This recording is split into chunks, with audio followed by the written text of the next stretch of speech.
Hey everyone, welcome back to the show. Today we're revisiting some older bonus content, originally from August of 2021. It was part of the Red Reviews. It's number 6. We talked about Nixonland, and even though it's been a while since we recorded it, the issues all we discussed still seem very much relevant.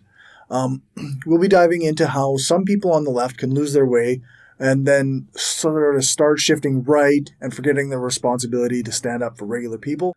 Before we dive into that, there's a story I want to share with you about two people that I have the privilege of knowing, Rosa and Ellis. Some of you might remember them from a couple of interviews I did, and their channel, Rosa and the Intolerant Left. So I did an interview with Rosa and Ellis in October of 2022, and then again in February of 2023, and they're anarchists who really live their ideals. Rosa has been through a lot.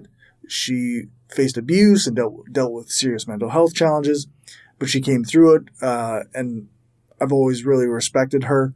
Ellis has a history of radical action and organizing. He ran a business as an electrician where everyone got the same pay and nobody was the boss. It's super rare, in my opinion, to see somebody live their ideals so fully, and that left a real impression on me. When I first spoke to them in October, they were dealing with some serious issues with the police. Ellis had been accused of having inappropriate content involving minors on his computer, but even from the start, things didn't add up.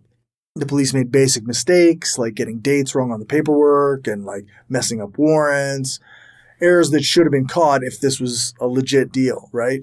But as we all know, accusations like that do tend to stick, and even when there's no evidence to back them up. By the time I spoke with them again in February 2023, the situation had taken a toll on them. Rosa and Ellis were feeling worn out, isolated, unsupported. They tried to reach to their online community, but didn't get much in return. That kind of isolation can really affect you. And of course, you're facing these serious charges, and makes it really, really hard. And I think it seemed like as they were getting frustrated online, or Rosa in particular was getting frustrated online, they ended up withdrawing more and more. Obviously, in the back of my head, there's always that worry, right, that the accusations are true. And it wouldn't obviously have reflected very well on me if I had, for standing by them and being on their side, if that happened. But I've always believed that the police lie. They target people that they don't like for reasons that have nothing to do with the law or justice or anything other than their own personal vendettas. So I trusted my gut. I trusted my ideals, and I stood by Rosa and Ellis, and I believed in their innocence. So what really hit me was how much the state really targeted Rosa's mental health. It felt like they were trying to push her to a breaking point, hoping that she'd crack or give them some reason to take further action. Yeah, or lock her up in some way. It's difficult to watch something like that, and not being able to do anything. But I'm glad to share some good news. So recently, Rosa sent me a message saying that the agency in charge of their case decided not to pursue charges. I don't know the letters of the agency in particular, but yeah, they decided not to pursue actual charges. So the claims were coming from the police, and then over the years they kept saying, "Oh, it's moving to here," and "Oh, it's moving to there," and ultimately, it's gone. So they felt real relief. Knowing that this was finally over. Rosa said to me that they've chosen they deleted their channel, they deleted a lot of their online presence. The website might still be up for now, but they are backing off of online activism and online work. And they probably won't be making videos anymore, and I think they're a little burned out, and I get it, It's tough when you're dealing with that sort of thing, and it's such a relief when it is over that perhaps you can just sleep. I'm glad they get a chance to move forward.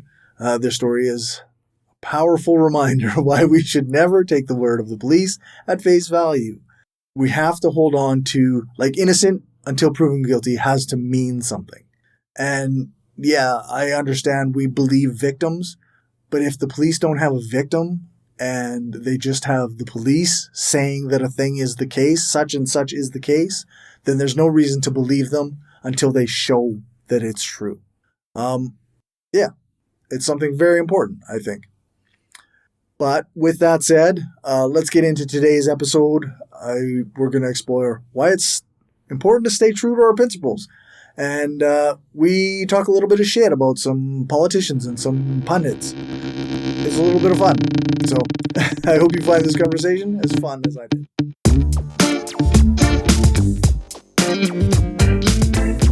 Right on. Awesome. That was fun. Yeah, that was, I don't know. I could almost listen to like stuff about the Nixon era nonstop. Like, it's something that's just so fascinating to me.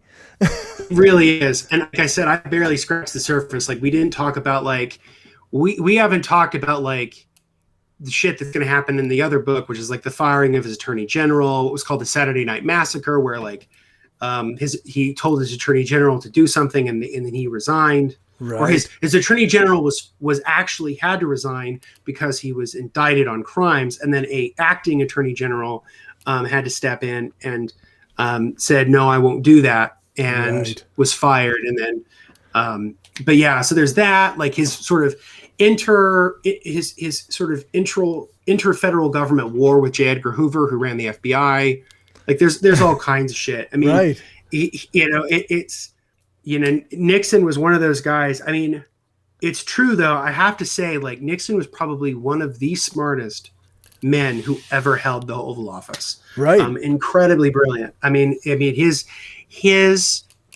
instincts were almost right, almost universally right. I think what screwed him was obviously Watergate, but there's an alternative view of Watergate, which is that the real reason that he went down was that he was going to expose the crimes of the CIA, and that the Watergate really was a sort of dirty job against Nixon. This is something that's covered in Russell Baker's book of Secrets, which is all about the Bush family. Interesting. So some people speculate that George H.W. Bush, who at the time was, I think he was either the head of the Republican National Committee or he was the director of the CIA. No, he was the head of the Republican National Committee. Orchestrated Nixon's demise because he was going to expose crimes of the CIA. Because one of the things that Nixon talks a lot about in his tapes is that Bay of Pigs thing. And at the time, basically what would happen later on in the 1970s is something called the Church Commission, which was led by Senator Frank Church. And what the Church Commission was basically a public meeting and a public hearing on the abuses and crimes of the CIA. Okay. And at the time, there was serious discussion in the 1970s about whether or not we should abolish the CIA. And part of that was that, yes, answer is yes. It's like the meme. It's like, if anything goes wrong in my day, it was the bourgeoisie. For me, it's or you can do like anything. Anything goes wrong in my day, it was the CIA. Yeah, that's right. But yeah, so yeah. I mean, we can definitely talk about this more because we can definitely do I can do like The Invisible Bridge or Regaland. We can do those on future ones for sure. But these books are really fun. They're cool. Like, I mean, it's I forget how somebody describes him. Someone describes him as like the American Thucydides on caffeine or something like that. There was a time, I think it was in the 90s, or maybe it was early 2000s, and a lot of movies came out about Richard Nixon and the time that he was president.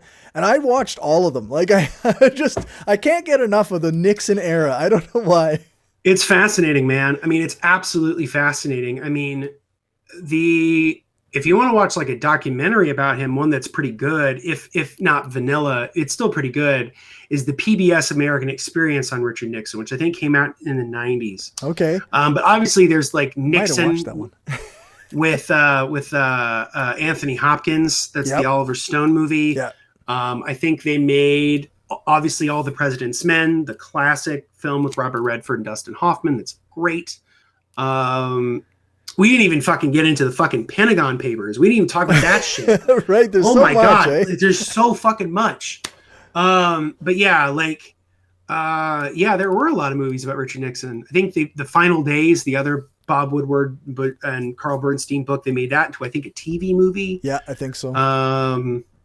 There's a lot of stuff on Richard Nixon, but yeah, somebody made a point of saying that no president had been more psychoanalyzed than Richard Nixon, which I think makes total sense. Like, do you think, I mean, maybe we will see in 20, 30 years, 40 years, will there be this much attention paid to the Donald Trump presidency? I mean, there has been a lot going on the last few years. So yes, I do. And the reason I think that will happen is because once stuff starts getting declassified, where we get a sense of exactly how he carried out policy, we'll get a sense of what his real inner workings of his White House were. Yeah. But yes, I think that he will hold as much in the sort of cultural imagination as Richard Nixon? I don't know.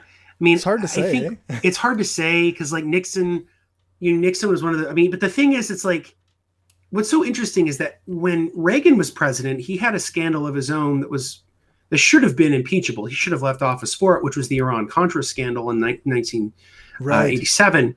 But yeah, I mean, selling arms to selling weapons to Iran to get money to fund the Contras in Nicaragua, like, that's way worse than breaking into a fucking office. Yep. Like, but he had a fall guy, right? He had a fall guy. And interestingly enough, I mean, so did Nixon. What fucked Nixon was the cover-up. If it had just happened, right, and he had then said nothing about it, it would have been fine. But what fucked him was trying to get direct payments to these guys, hush money, which they funneled through Mexican banks. That's what fucked him. I mean, it's and that's because that's what he had his chief of staff Bob Haldeman do. Right. So yeah, I mean, yeah, what really fucked Nixon was the cover-up. If he had just let underlings deal with it and not say a fucking word about it, he still would have finished his presidency. He would have been fine. Yep. And what's totally ironic about Nixon is that what ultimately led to his downfall were the tapes, right? The White House tapes. Yeah. He had those installed in 1971. Right. So he kind of fucked himself. Yeah. But what's interesting about Nixon was the official reason for why he installed the tapes was to help make the writing of his memoirs easier. Right. Not to secretly tape any conversations. Not to secretly tape any conversations, but for people, but to basically track, for when he would eventually write his memoirs, which he did write his memoirs, and it's like a 1,000-page book. But I think the real reason why he did it was so that he could have dirt on people. Yeah. But ultimately ended up, yeah. Well, just because, he's a politically astute guy. He knew that he could do that and get people on his side and, manipulate them. And Exactly. And I think that, if anybody was going to try to fuck him, then he could have them on tape saying something untoward, Yeah. And yeah, I mean, that was ultimately what led to his downfall, which is kind of fascinating. But yeah, Richard Nixon was interesting because he was, one of the things that we didn't talk too much about in the show was that, like, on domestic politics, like I said, he was kind of the last New Deal liberal because he supported a universal basic income. He actually advocated for some form of national health care. Right. He passed the Clean Air and Water Acts. He founded the Environmental Protection Agency. He helped sign that into law. He didn't care about any of this shit. No. But he did it because he knew where the wind was going and he went with it. Yeah. Because he's like, I don't really give a shit about any of that, and most of that stuff he would pawn off to his domestic policy advisor, John Ehrlichman.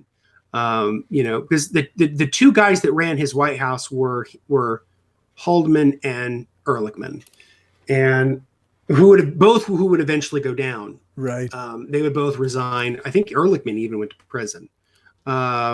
So, yeah, I mean, the Nixoner is fascinating because he's such a man of contradictions.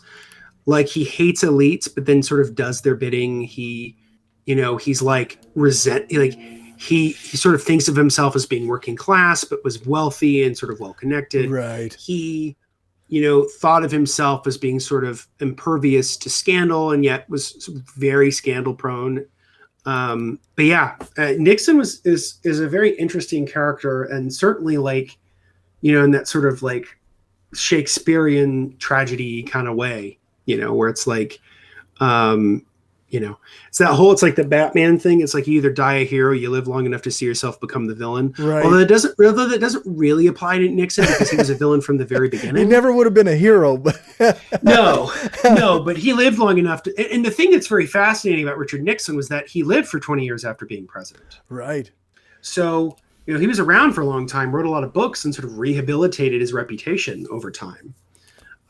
Where today, I would imagine, today you have some liberals who would say, I would love to have Nixon back. Right. Compared to what we're dealing with now. Compared to Trump. Yeah. Because, if we're talking about actual policy, like Joe Biden is to the right of Richard Nixon. Yeah. Yeah. That's just a fact. And, that's how weird our politics are now. Yeah. The whole country is farther to the right than it's ever been. Yep. And it's that, I think you've probably seen the thing, the sort of the ratchet effect, where it's like it keeps ratcheting to the right and the Democrats are like there to try to stop it, but then it just clicks over. I think that's the big issue. For me, we've talked about this before, there's going to have to be a viable, strong, powerful left to countervail the forces of the Democratic Party, because that's the only thing that ever really got the Democratic Party to do what it did anyway. Yeah. Whether it be the New Deal or in the 1960s, it was a powerful, viable left that pushed and forced the Democratic Party to do something. And that's what we are seeing right now with the eviction moratorium. Thank God for Senator Cori Bush, or Representative Cori Bush. Thank goodness for her. She's kind of incredible, and I have a feeling Democrats would have given fuck all about that if she hadn't made a stink. Yeah, that's right. So good on her for doing that. Well, you saw it in Biden's statement where he's like, oh, it should be up to the CDC or the senators. And the CDC's like, well, we can't do anything. And Pelosi was like saying, oh, well, President Biden should do something about this. Well, yeah, no shit, Sherlock. Of course he should. Everybody wants to pass the buck until somebody actually makes a big deal out of it. And, Well, how did the eviction moratorium happen in the first place? It happened because of executive action. It happened under the Trump administration anyway. So, are you worried about executive overreach? Is that really your argument? It's already there. Yeah. Not to mention the fact that somebody made a point of saying that that Biden approved of illegal bombing raids in Somalia. So it's but they talk out both sides of their fucking mouth. That's the Democratic Party in a fucking nutshell, or just politicians in general. Yeah. That's that thing. There's that meme that's like, everybody in the world or Biden says, I can't do this thing. Or senators are like, oh, Biden can't actually do this thing. So everybody's like, oh, well, please do this thing. And Biden's like, no, I fucking hate that thing. I'm never going to do it. Yeah. You didn't want to give anybody their tuition off of school or the forgiveness of student loans. You don't want to continue the eviction moratorium. You don't want to, do anything with public health care. Why was this guy even elected? But he was elected because you had a lot of white suburban people who were terrified of Trump. They sort of reaped what they sowed. The same people, the parents of the people, the parents would have voted for Nixon in 68 over sort of white aggrievement. Right. And their children are now horrified at what they sowed. And so now they're voting for Biden. I think the scary situation is the Democratic Party is truly in a pickle, because while Biden is technically in his first term, in many ways, all of this feels very much like a second term. It doesn't feel, and because of that, it's very much like, are they going to run Kamala in 2024? Yeah, they got to figure out what's next, right? Because Joe Biden is half dead. I mean, I think it's fair to say that, you know, Joe Biden is hanging on by a very small thread.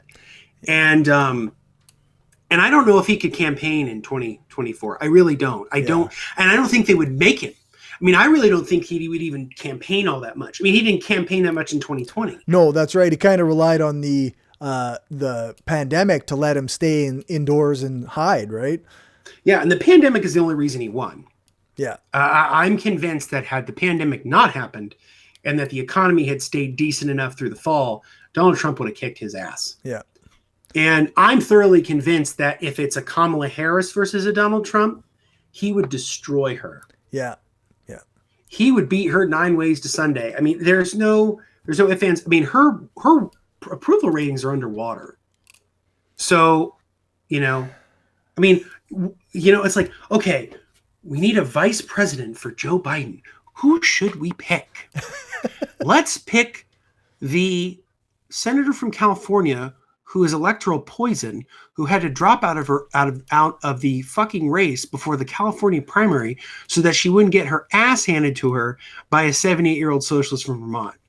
Right. And you know, she sucks. Like, yeah. Well, I never thought I would see in my lifetime a shittier female politician than Hillary Clinton. Like a shittier retail politician than Hillary Clinton. And by God, Kamala's worse. Well, Kamala's far worse. And it seems like the Democratic Party, they almost pride themselves on creating like bad clones of Hillary. I know. Well, that's the problem, right? Is that the thing that we talked about this maybe a while back, where it was like I talked about how the Democratic Party is a employment program for overeducated NYU grads who failed upwards in life. Right. And that's what it is. You know, a lot of the people who work for the Democratic Party are like professional losers. I mean, the guy who ran, I think, some of the 2020 congressional races was Robbie Mook, who was Hillary Clinton's campaign manager, who completely fucking shit the bed in 2016. Yeah. I mean, why would you trust this fucker with anything? Yeah. I mean, it's so weird. But that's the thing in the Democratic Party. Like, you fail upwards. I mean, give it to the Republicans. The thing I'll give them credit for is, like, if you fuck up in the Republican Party, you're pretty much done. Yeah. Like, if you fuck up an election or you fuck up something, they basically take you out back and shoot you behind the barn. Yeah, they definitely don't give you another chance to at the presidency or like to run a campaign. No, or not even fucking Congress. Like like whatever happened to Rick Santorum? He's a CNN analyst now. Like, that's what he does, right? Or like Mike Huckabee, it's the same thing, you know? Yeah. A lot of these guys sort of parlay their shit, into media or whatever. Yeah. And so, but yeah, I mean, the Democrats, they fail upwards, right? I mean, like, that was Kamala Harris. I mean, in fairness to her, Mike Pence was the same thing. He sort of failed upwards too. But like, unlike Kamala Harris, his approval ratings at this time in the vice presidency were better than they are for her. Right. I just think she's shit. Yeah. She's not just shit politically, which we all knew. She's a shitty centrist corporate Democrat. Yeah. But also, she's just like shit on a retail politics level. Like, she's just shit at this. Yeah. And then you think to yourself, how the fuck do these people get these positions of power? You know, it's like Nancy Pelosi. How in the fuck is she Speaker of the House? That bitch couldn't even talk coherently on television for more than 3 minutes. Yeah. I mean, she always looks nervous and she's all kind of spastic and shit. And I'm like, you've either committed a crime and you're shitty at lying about it, or you shit your pants, or both. I mean, it's she's terrible. She's horrible. And people are like, well, how did she? She's like, well, we didn't know about the eviction moratorium. Lady, you knew. You fucking know. You're Speaker of the House. You have to know these things. Like, if you didn't know, then you screwed up. Like, you fucked up, right? And here's the thing: is that, like, it's that classic phrase of, like, it's very hard for someone to understand someone when their livelihood is predicated on not understanding it. Right. And I think that's with her. I mean, she's worth $120 million and she owns 9 properties. Yeah. So, you know, not to mention the fact that David Sirota of the Daily Poster just released a report about how literally days before the eviction moratorium ended, the the Democratic Party got like $1 million from the Renters Association or something like that. Geez. So like Yeah. they got $1 million from landlords, or it was like, well, no shit. I mean, the Democratic Party is trash. Yeah. I mean, it's there was a time where it was not as trash, right? But it's definitely been trash since basically 1972. It's been shit. 68, if you want to go back to Hubert Humphrey, who was a fucking failure, but yeah. Yeah, blows me away. Like it does. Yeah, I just don't understand what anybody thinks they're getting out of, evicting millions of people. Do they think that other people are going to be able to pay the rents?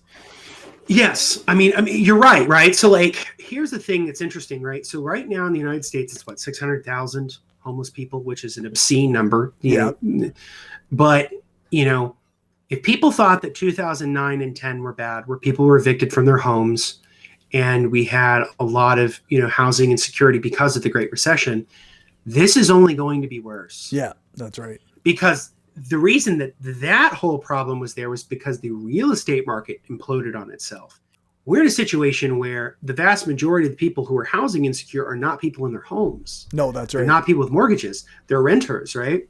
Because the housing market, despite a fucking global pandemic and an economic depression, largely, or at least a recession, the real estate market is just fine and is relatively stable for people, including myself. I became a homeowner last year. And, it's, I know I'm a hypocrite. I know. No, you got to live somewhere. I got to live somewhere. And I was paying this much for rent. I might as well just pay this money and have something I can own. Yeah, that's right. So, and I got tired of neighbors, upstairs neighbors. Our upstairs neighbors were shit during the pandemic. It was a family and it was a bunch of kids. They were so fucking loud. They were lovely people, and I understand the constraints, but Jesus, they were horrible. That was a big motivator. I was like, "Fuck this! Yeah, I'm fucking that's done fair. with this shit." But yeah, we have little ones here, and I do not understand how somebody could live on. Like if we had a downstairs neighbor. They could not stand us. Like we would be those loud, noisy assholes that live upstairs. Yeah. And again, you're lovely people. It's not personal. It's just all your bumping and thumping's driving me nuts. Yeah, exactly. But yeah, it's like, but you're right. I mean, we're in for a rude fucking awakening. And there's going to be two of these. So there's the eviction one that's happening now. Yeah. And then there's the student loan one that's going to happen in the fall. Yeah. Because that one's going to happen at the end of September. That one's going to be a fucking shit show too. Yeah. I've very much enjoyed not paying my student loans for over a year and a half. Right. It's been very nice. My life has been improved greatly from not having to pay that shit. My wife's life has been much easier because she has more student debt than me. I mean, we're very, very lucky. We have like little to no student debt, but basically like some people, they have like $100,000. It's insane. Yeah. I only took out money for graduate school. I was able to do undergrad with no debt. Right on. I got scholarships. My dad helped pay for some of it. And then I worked. So, I was very lucky, but yeah, like it's going to be awful.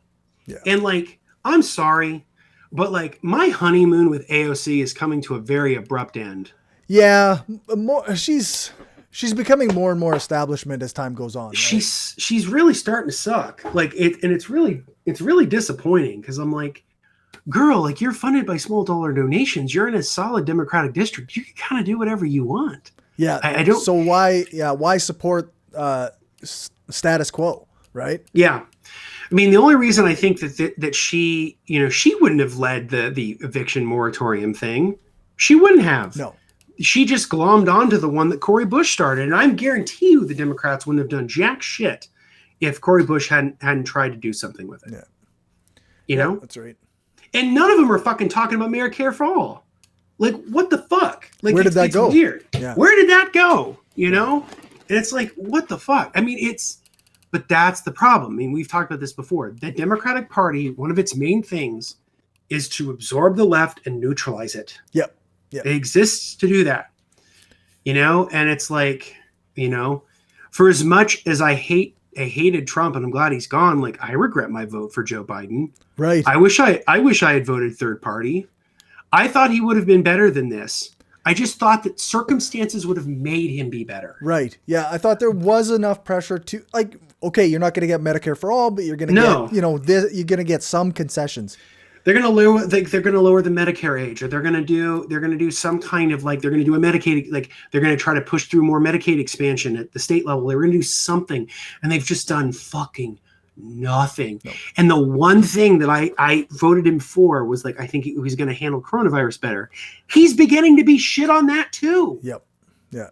I mean, it's like the pandemic's not over, folks. Yeah. You know, they just want it over so badly that they forget that people are still dying. Right? Well, not only that, but it's like, not only are people dying, but, like, there's, like, huge events. Like, did you see the Lollapalooza pictures? Oh, yeah. I was like, holy shit. Ridiculous. An account I follow, it was really funny. They did a Lollapalooza poster, and every band on the poster was the Delta variant. Yeah, I think I saw that. Different sizes. Yeah, I think it's terrifying. I mean, I'm going to a couple of concerts later this year, but you bet your ass I'm going to be fucking masking up at those. Right, yeah. But, you know, I just thought things would be a little bit better by now, but they just keep getting worse. Part of that's people not getting the vaccine. Yeah. You know, and, like, the federal government's kind of shitty response. I mean, it's not as good as I thought it would be. You know, we got less. I always try to underscore this point that people got more money under Trump than they did under Biden. Yeah. They got more direct money under Trump. Unless you have kids, then that's a little bit of a different situation with the child tax credit. Right. But if you are somebody like me, and, you know, my wife and I, you know, we're dual income, no kids, you know, dinks. Yep.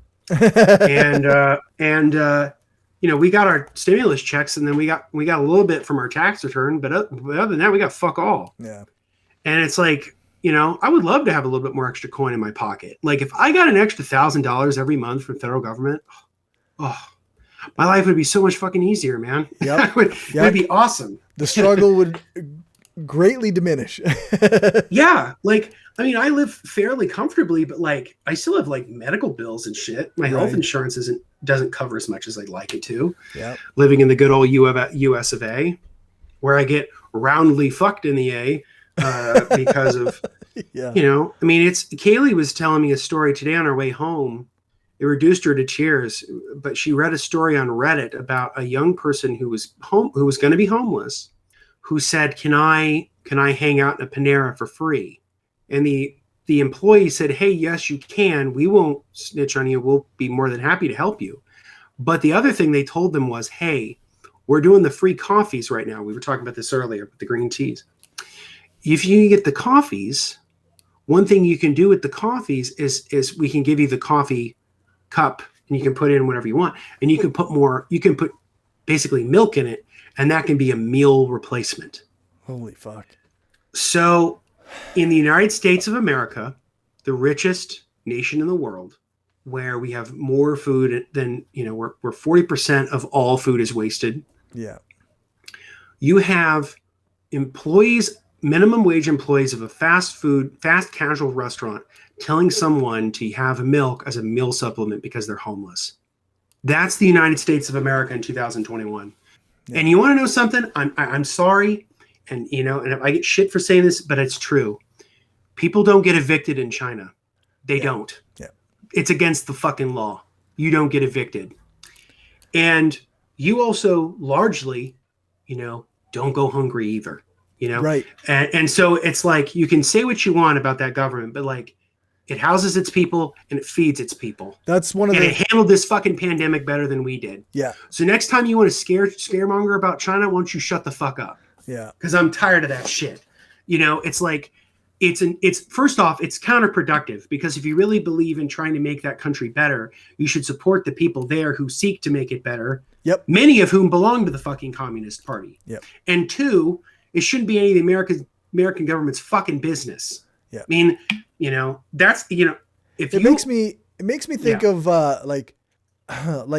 I used to do the comparison with Cuba, in that, like, we would say, like, okay, income level or whatever poverty level is not the right way to measure it, or GB, you know. Yes, that's exactly right. You have to look at, like, things like caloric intake. How many calories a day does each citizen consume?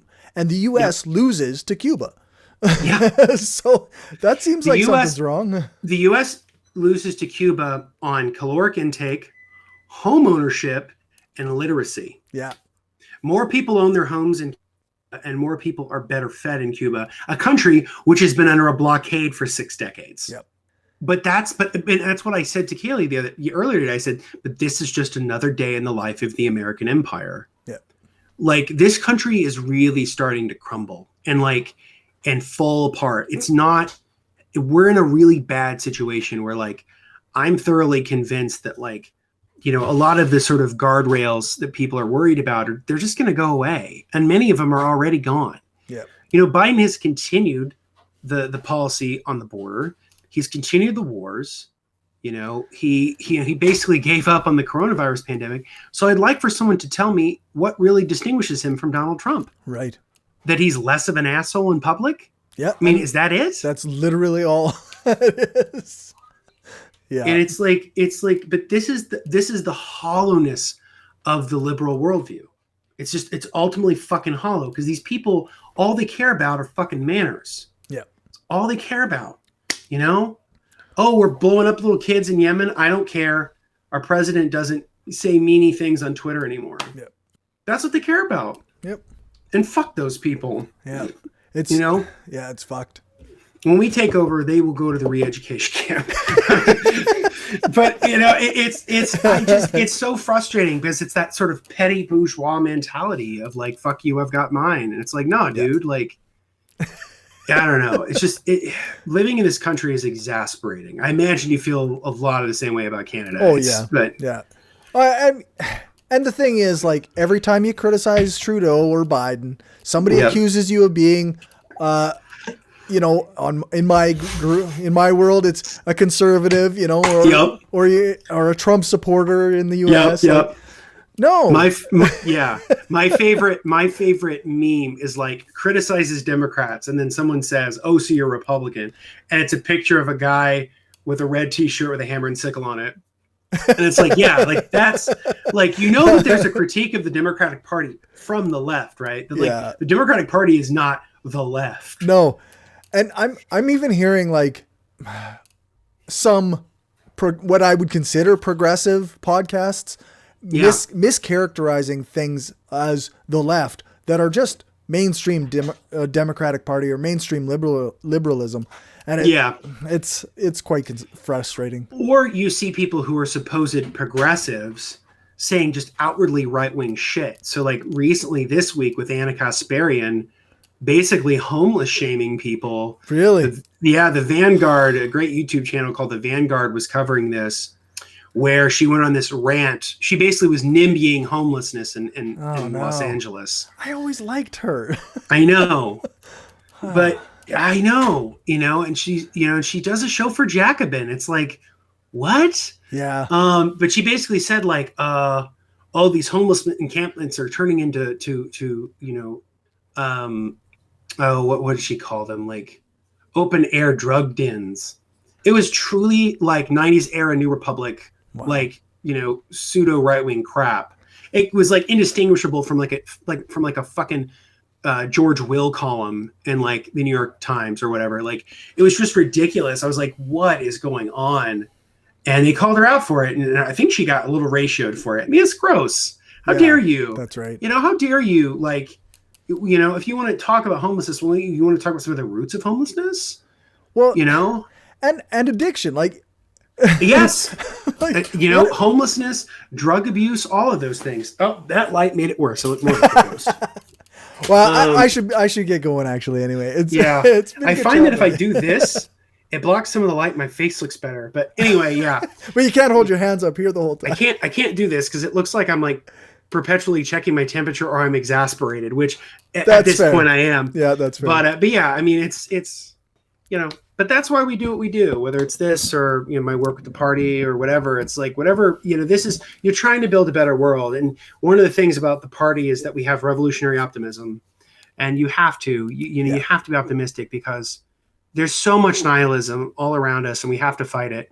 Yeah. But we have to be realistic too. We can't, like, fucking lie to ourselves, but we have to be optimistic that things can get better. Yeah, that's right. We can't be doomer, or else we won't even try, right? Yeah, that's right. That's right. So- There's no, and because here's the thing, whether you try or you don't try, you know, the things are still going to happen around you. So you might as well actively try to make it better. Yeah, that's right. Maybe So a person can actually have an impact on a small scale, at least. yeah, for sure. Or at the very least, you can be part of the growing of a working class consciousness, because that's the big thing for us, is to build a sort of viable left. But, Yep. All right, brother. Well, thank you very much. This has been fun, and I look forward to next time. You bet. Talk to you later. See ya. All right, folks, that's all for now. Thanks for watching or listening. Remember to share this show with your friends or on the social media site that you use the most.